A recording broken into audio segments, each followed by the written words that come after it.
Well, here we are in Western Kentucky shooting the latest episode of What the F*** is a Novel? Hello everybody and welcome to English 332.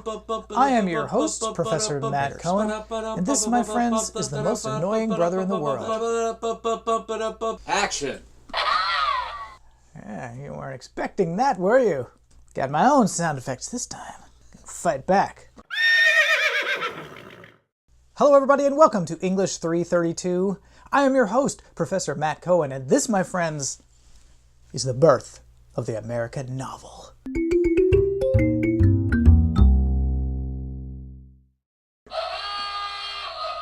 It's great to be back in the saddle again, folks. Good to see all your shining faces. It's a beautiful day here in Western Kentucky. I'm surrounded by birds and happy people. Right, Dan? Yeah. All right. Today, I want to quickly lay out a couple of contexts for our reading of this fantastic book, Pudd'nhead Wilson by Mark Twain. You actually read this one. Yeah. Yeah, that's awesome. I read that one in high school. What? Really? The first context that I want to talk about is familiar to us from reading Sutton Griggs. Y'all know about my office hours. Pudd'nhead Wilson was published 5 years before Griggs's novel in 1894. So the corruption, the violent imposition of Jim Crow laws was a crucial immediate context for the novel. But just as those changes were, at least in part, about protecting white economic interests from newly freed black populations and power, so the economic context of Twain's time is important for understanding this book and his career. Twain, unlike Griggs, was a novelist with international visibility by the time he published Pudd'nhead.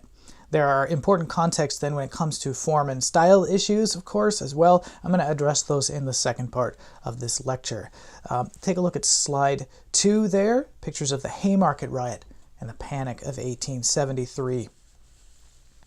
The 1890s in America were known as the Gilded Age. It's a term that Mark Twain coined in a book that he wrote with a guy named Charles Dudley Warner. This was the time of robber barons and railroad tycoons, of labor riots, like the Haymarket Riot there, and the national expansion of organized crime and exploitative business practices.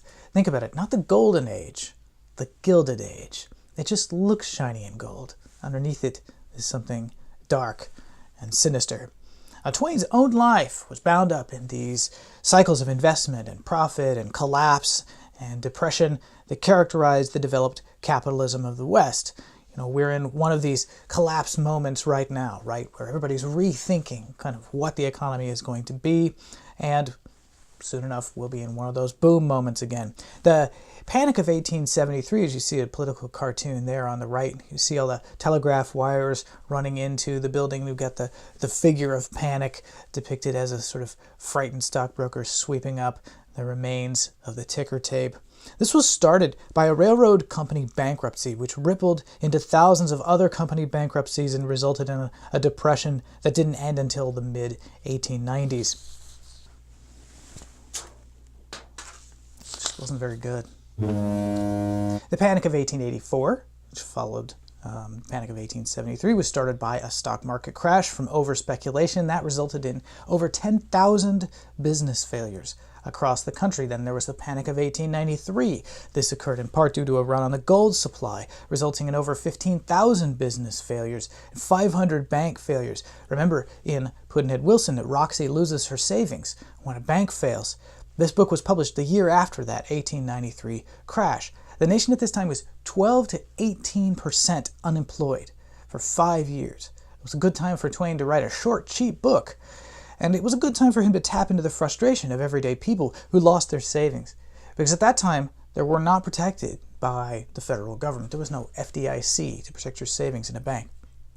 From the standpoint of the unequal expansion of financial resources and from the standpoint of social unrest and political violence, the United States hasn't seen anything like the 1890s, although we came close in the 1960s, I guess. In the 1890s, you had race and labor riots. You had a president, Grover Cleveland, whose very platform was based on anti-corruption. You had assassinations, religious cults, artistic innovations and disagreements in literature in the form of African American writing, as we saw with Griggs, but also the rise of the naturalist movement, vast immigration and migration to urban centers, the rearrangement of sexual norms, and the decline of religious authority. It was a big time, and Mark Twain commented on all of it. These transformations led people to change their ideas about some of the most basic, big-picture ways that we understand our lives. And one of those was ideas about the course of history itself, how the United States fit into the epic story of human time, the tragedies of developing capitalism, and the way it increasingly left everyday people running in a hamster wheel of work and debt called for new stories about how all of this was going to lead to greatness somehow for the United States. Now, in the past, there had been a couple of different big stories about this. There was the course of empire model, which was this cyclical model of the rise and fall of civilization. Greece and Rome were classical models for this. They were young and virtuous, then they rose to power, then they gained territory and wealth and became supreme, but then they started to love their wealth, maybe more than their virtue, and eventually they collapsed because you couldn't find anybody with good values in the military, in governance, or really anywhere. Now, in that model, the United States might be destined for disaster someday, but it was pretty early days. Yeah, well, 100 years later, 120 years later, this luxurious, kind of decadent era of opulence where everyone was, losing their morals and stuff. Did I experience that? I missed it. I saw it on TV, the Kardashians, but here I am with my corn. The point is, it's possible, if you think of history that way, that you could conceive of yourself living in an early stage of that, right? You don't have anything to worry about right away. And not only that, but people reminded themselves about the fate of Rome all the time in order to try to change this model of history, right? We can prevent this disaster because we'll have the wealth, but we'll also have the virtue. Now, there was an even older idea about how history worked and how a nation or a civilization fit into it. It was known as the translatio studi et imperi, or the translation of empire. And this idea was that empires and civilization inevitably move from east to west over time. So Rome collapses, and then Spain rises. Spain becomes wealthy off the New World, and then it collapses and England takes its place. Now, in that vision, the United States was the latest inheritor of the mantle of supreme empire, right? Because it's farther to the west. So one of the newer models was Marx and Hegel's concept of dialectical history. Now, this idea was that opposing forces synthesized to create new historical forms, and this process goes on indefinitely. That's not quite an evolutionary idea, but it is sort of an open-ended idea. You can imagine this process of change happening, infinitely into the future, and rather than starting over at some point. For Marx and many other thinkers, this dialectical notion implied that change meant improvement, that things, even if they were open-ended, would still get better for the most part, because we learn from our mistakes. And, well, let's face it, there's nothing inherent about this notion of dialectical history that would say that things had to get better. They could just keep getting worse, right? So I don't know why nobody noticed this for hundreds of years. Indeed, during World War I, World War II, the Holocaust, it certainly seemed like things were getting worse in world history. By Mark Twain's time, the model of historical change was one that we're familiar with from biology, and that is evolution. It was Herbert Spencer. If you take a look at your next slide, you'll see a picture of Herbert Spencer there on the left. And then on the right, you will see the biologist and civilization theorist Jared Diamond. He wrote a book called Guns, Germs, and Steel.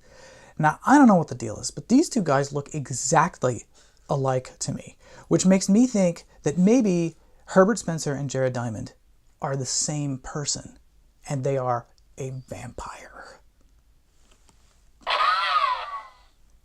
Herbert Spencer was a British biologist and philosopher who, drawing on the work of Darwin and earlier scientists like Robert Chambers, popularized the term evolution. Spencer coined the phrase survival of the fittest, you've probably heard that phrase, to characterize his version of evolution. His argument was that societies are like organisms. And so societies therefore undergo the same kind of simple version of evolution that was being theorized to happen to organisms at the time. Of course, we now know that things are much more complicated, and of course the phrase survival of the fittest is itself what we call a tautology. How can you know who was fittest except from who survives? Ridiculous. But also, it's not the way Darwin's evolution worked, since of course things could, and often did, survive completely by chance, or by isolation and influence later generations, and just as importantly, things don't always improve for an organism. But during the end of the 19th century, this idea of Spencer's, which came to be called social Darwinism, was very much in the popular mind. Hell, there's still fools who believe in it. What does this have to do with Pudd'nhead Wilson? Well, first of all, Pudd'nhead Wilson is a historical novel. So the question of whether the lessons of the past can help us improve the future, that's on the table. And the focus on evolution informs the novel's theme of superstition and science, inheritance and environment. It underlies this whole text. Are people born with inherent racial traits? Or is your character acquired by experience and education? The novel asks. This is known as the nature versus nurture debate. So despite Twain's ironic, superior narrative stance in this book, he is participating in these debates. He's making a statement about them here. And I'd be curious to see in the discussions what kind of an attitude, what kinds of ideas about society you think Twain is suggesting here, either by implication or more directly. But I'll say also that, of course, the book is more than the sum of its political parts. There's a lot going on here. There's a lot of trouble that Twain's starting. There's the twins, right? There's the question of gender. There's cross-dressing. We got a lot of things that we need to talk about. But first, let's talk about how Mark Twain goes about causing his trouble. What are some of the features of his style, and what are some of the artistic choices that he makes in this novel? Now, we'll start with the most obvious one, which is his use of dialect writing. We've talked about dialect writing already a little bit in the context of Davis and Griggs. I pointed out that Griggs subverts the white reader-centric stereotyping of black people as ignorant and illiterate that happened in dialect fiction in many popular cases, and more broadly in what was known as plantation fiction. In fact, dialect fiction was a little more complicated and contested than that, and Griggs shows this, but there are also white writers like Twain who complicate the picture from the standpoint of racial politics. So let me spin this out just a little bit. There were quite conservative writers of dialect fiction, such as Thomas Dixon, who was one of the public supporters of the KKK. He wrote that Birth of the Nation movie that I talked about earlier. And then again, there were black writers, like the fiction writer Charles Chesnutt, or the poet Paul Laurence Dunbar, who's in your next slide, who used dialect.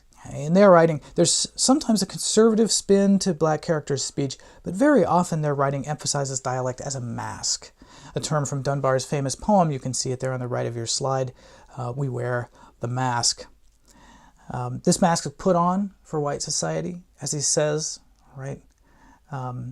Why should the world be overwise in counting all our tears and sighs? Why should other people know about the interior life of black folks? Because they keep projecting stereotypes onto them. Nay, let them only see us, he says, while we wear the mask. This may remind you of Du Bois's concept of double consciousness, and indeed, it's been argued that in these stories, writers like Dunbar and Chesnutt and Griggs were confronting white society with the specter of its racism, having created a necessarily deceptive doubled black mentality.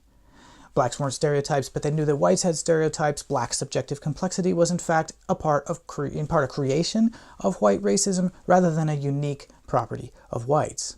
I think Dunbar actually goes beyond this to suggest that black folks kind of have a unique access to creativity through this experience. He writes poems not just in black dialect, but in German dialect, in Scots dialect. He's very much influenced by Robert Burns. You may remember Burns from Hobomok in the historical novel lecture. And so he's got a lot of influences that are working in his stories and in his poems. Now, Twain works in between these uses of dialect for stereotyping on the one hand and for fighting stereotypes on the other. He's intrigued by the way cultures seem to attach stereotypes to styles of speech. The story that made Twain famous, if you look at your next slide, you'll see a cover of a cheap edition of it. It's a story called The Celebrated Jumping Frog of Calaveras County. After it achieved international renown, Twain wrote a parody of his own story. in the guise of a review of the French translation of it. So this whole thing is in dialect, right? So he's translated into French, and he's like, wait a minute, this makes absolutely no sense. His interest in the intricacies of dialect and its resistance to translation led him to reprint the original story, then next to it the supposed French translation that he had found, and then he retranslated it back from French into English, showing how hilariously nonsensical the story had become once the translators attempted to represent the dialect and the highly metaphorical jargon of Calaveras County in French. This stereotypical tendency to link ways of speaking to particular bodies under the idea of there being essential differences between kinds of people, or in the case of black dialect, to inherent inferiority. This is something that Twain destroys in Pudd'nhead Wilson. The notion of language reflecting racial difference is one of those fictions of custom that Twain talks about as being so pathetic and so wrong in United States culture. The next slide has a quotation from very early in the novel. This passage, I think, is one of the most important moments in it. It declares the fact that race and its supposedly inherent properties require both the force of law and social agreement in order to function, and that they're pure fiction rather than natural fact. He says, "To all intents and purposes, Roxy was as white as anybody, but the 1/16 of her, which was black, outvoted the other 15 parts and made her a Negro. She was a slave, and saleable as such. Her child was 31 parts white, and he too was a slave, and by a fiction of law and custom, a Negro. He had blue eyes and flaxen curls like his white comrade, but even the father of the white child was able to tell the children apart, little as he had commerce with them, by their clothes." This is pretty heavy irony. It starts with a ludicrous notion of blood percentage in what was called at the time the one-drop rule, making Roxy black. Why isn't it a majority, like in voting, right? And then voting itself gets mocked as a way of producing rational reality. And then Twain adds the superficiality of clothes to the superficiality of one's accent and one's biological inheritance.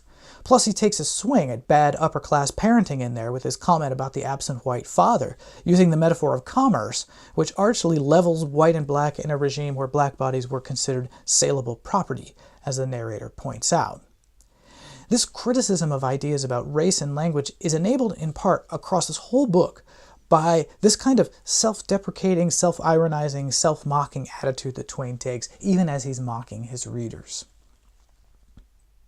The key artistic movement that Twain is often associated with is called regionalism, or local color literature.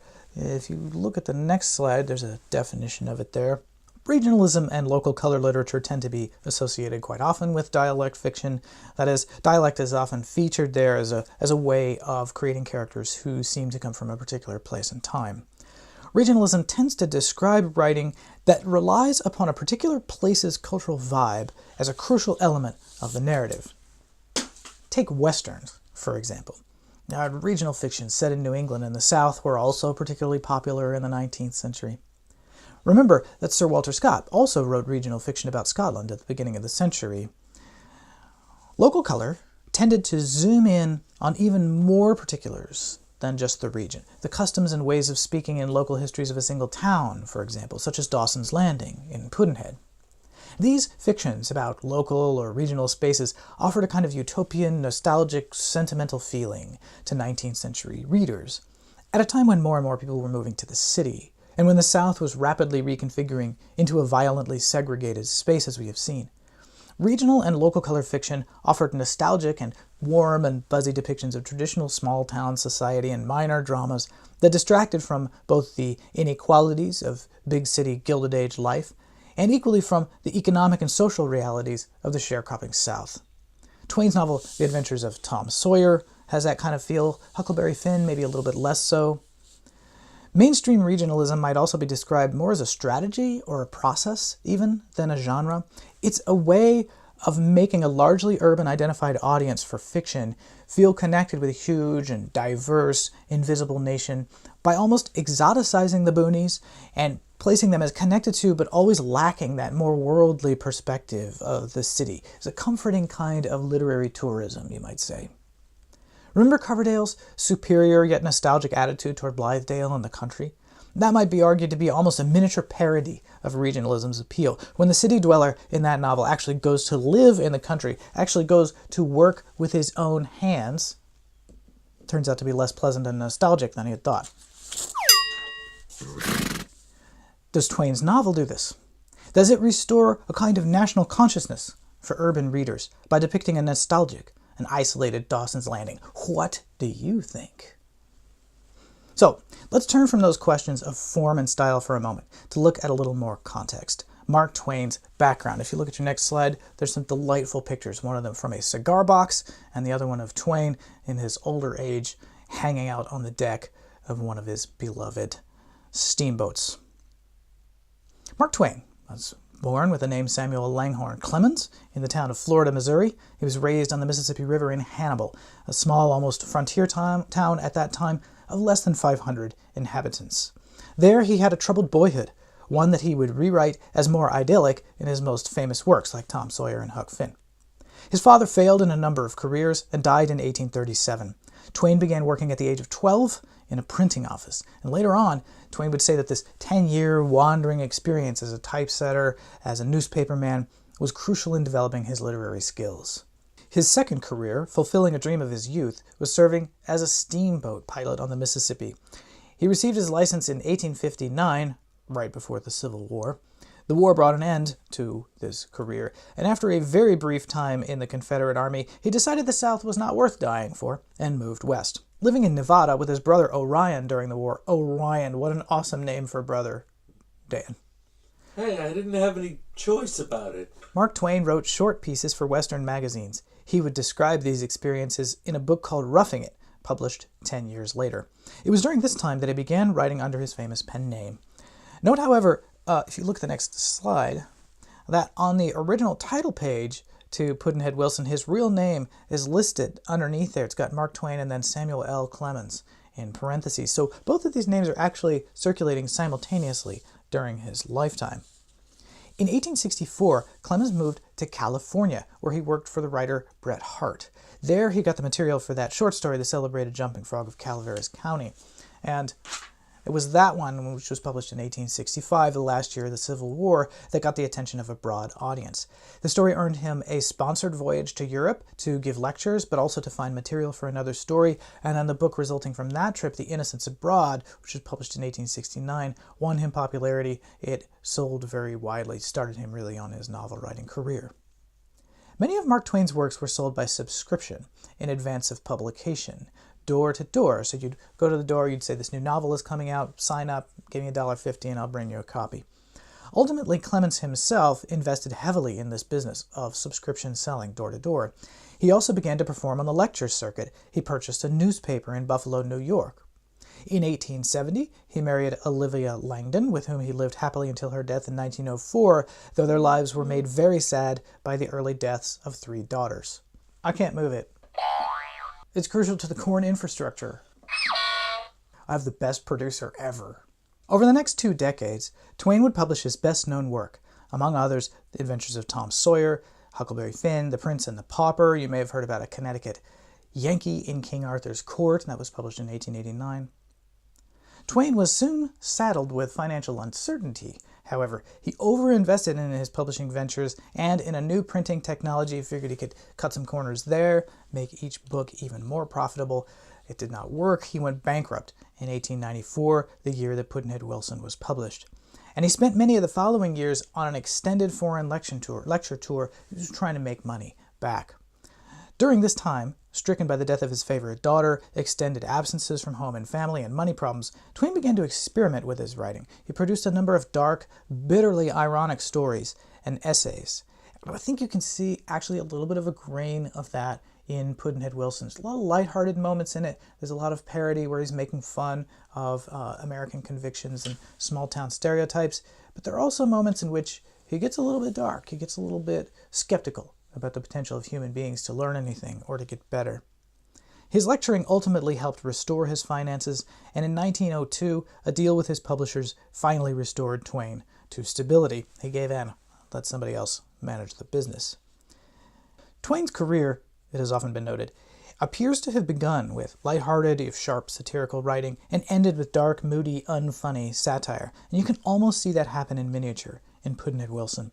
Yet one of the most distinctive features of his most influential works is their combination of hard-hitting cultural questions, criticizing race relations in Pudd'nhead Wilson and Huckleberry Finn, for example, with high comedy and hypnotic storytelling. Many of Twain's writings, early and late, mix a humorously ironic narrative with unsettling dramatizations of difficult questions. Now, his career was not uncontroversial. Huckleberry Finn has been intermittently banned by libraries and school systems ever since its initial publication, and many of Twain's works are extremely irreverent. His harsh criticism of Catholicism, for example, stands out, and other religions take the heat. Mormons, for example, get seriously flamed and roughing it. This remains a problem for many readers. As much because of these controversies, though, as in spite of them, Mark Twain was one of the first American superstars of print and shaped modern expectations of the career of an internationally famous author. The book tour, for example, is one of the things that he just perfected. His combination of American local color and dialect with some of the biggest questions that literature can ask us has made his works among the most frequently translated and sold for a worldwide audience. So, Pudd'nhead Wilson.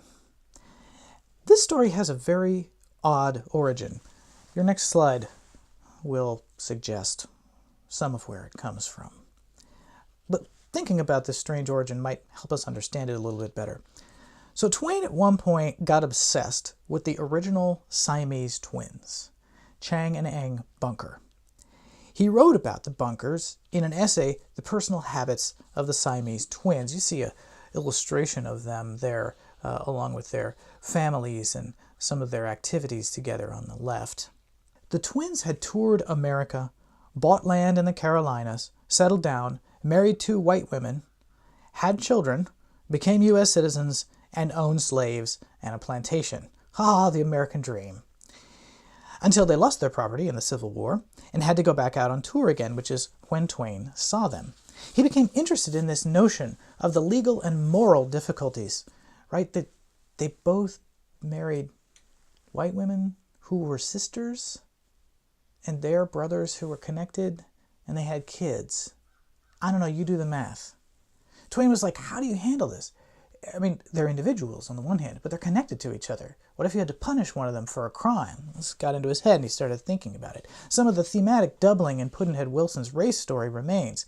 That Tom and Chambers are, for most of the novel, just such dual personalities by law and custom. And the story of the Italian twins, of course. Now, the twins story was adapted from another Siamese twin set, and Twain had this to say, this quotation here on the right of your slide, about what happened to this story. Of course, we can't completely trust him, but there's probably a grain of truth in here. He says, originally the story was called Those Extraordinary Twins. I meant to make it very short. I had seen a picture of a youthful Italian freak or freaks, which was, or which were, on exhibition in our cities, a combination consisting of 2 heads and 4 arms joined to a single body and a single pair of legs, and I thought I would write an extravagantly fantastic little story with this freak of nature for a hero, or heroes, a silly young miss for the heroine, and 2 old ladies and 2 boys for the minor parts. So, Twain separated out the attached twins story and published it as Those Extraordinary Twins.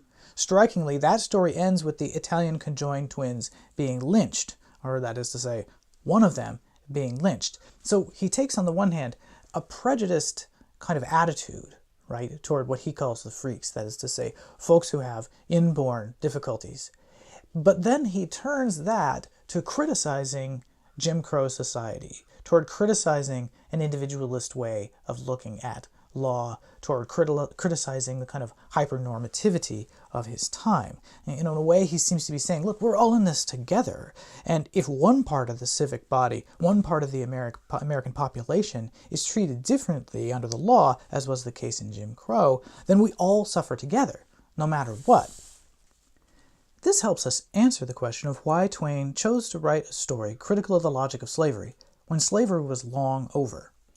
For precisely the reasons Sutton Griggs' novel suggests, perhaps, in many ways slavery wasn't over, because racism had been encoded in Jim Crow law, and it was the exploitative and contradictory fiction of law and custom that was ruling the day. Twain sets the novel before the Civil War, indeed before the Missouri Compromise. So we're still 5 years, when this novel starts, we're still 5 years before the Fugitive Slave Act. In doing that, he engages contemporary political issues, that is to say, the issues from his time. But he also makes an artistic argument about regionalism and local color fiction. Far from being frivolous or nostalgic, regional tales can speak to the most violently debated questions of the times. There are a few real strangenesses that result, however. Fingerprinting, for example, which is key to the turn in this novel, that wasn't promoted until 1892 by Francis Galton. It was unheard of at the time that the novel is set. But even weirder, 1894, it wasn't accepted practice. It wouldn't be until after the turn of the century that people actually were allowed to admit fingerprint evidence in court, and it could be used for convictions. So in some ways, this novel looks both backwards and forwards at the same time in order to reveal the unprogressiveness of its contemporary moment. And finally, to make it even more of a mess, consider this. When it was published in America, the novel bore the title The Tragedy of Pudd'nhead Wilson. In London, it had the title Pudd'nhead Wilson, A Tale. The one prescribes, or at least suggests, a mode of reading to you, right? It's a tragedy, and although if it's a tragedy, it's certainly not Wilson who's the tragic figure. If anything, he's a comic figure. The London title de-emphasizes tragedy and merely foregrounds its fictionalness, though by not calling it a novel, Twain makes something of an interesting generic movie, perhaps calls into question my assigning it in this class. On that note, looking forward to engaging your discussion of it on the boards. Now, our next novel is our last, The Autobiography of an Ex-Colored Man by James Weldon Johnson. With this, we leave the 19th century and enter the 20th, a time when a new wave of writers began to question the forms that had come before, the styles of the past, as a result of finding themselves in what they thought was the radically new context of what they called the modern age. Writers of all kinds left behind the prudishness, so few sex scenes in the books that we've been reading, the stiffness, the morality-orientedness of the novels of the past, and they tried out new approaches to engaging the minds of their readers. You may remember that we began with a novel that was told as a tale of truth. Rosen politely admits that she is writing in a form that is considered trashy, but insists that truth can be told even through the use of fiction. She asks for our patience in doing that. Now, a little over a century later, Johnson will publish his novel anonymously, throw truth out the window, and call it an autobiography so you think it's a true story. And instead of apologizing for his status as a black man taking control of the public sphere and publishing a novel, he'll throw the contradictions of a racialist society right back in your face as a reader.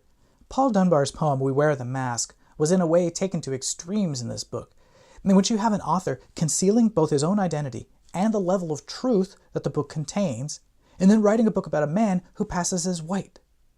Perhaps unsurprisingly, the phenomenon of racial passing gripped the American imagination, of both blacks and whites, but here, unlike in Pudd'nhead, where you had kids who didn't know they were considered of a different race, our main character chooses...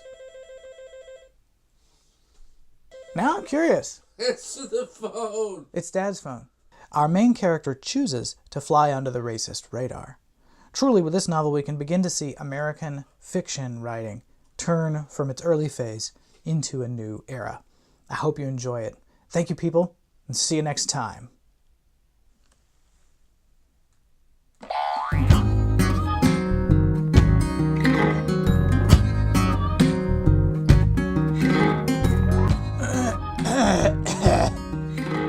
In which you have an author concealing both his own identity and the level of truth that the book contains. Oh my god, it never ends. That was legit, dude.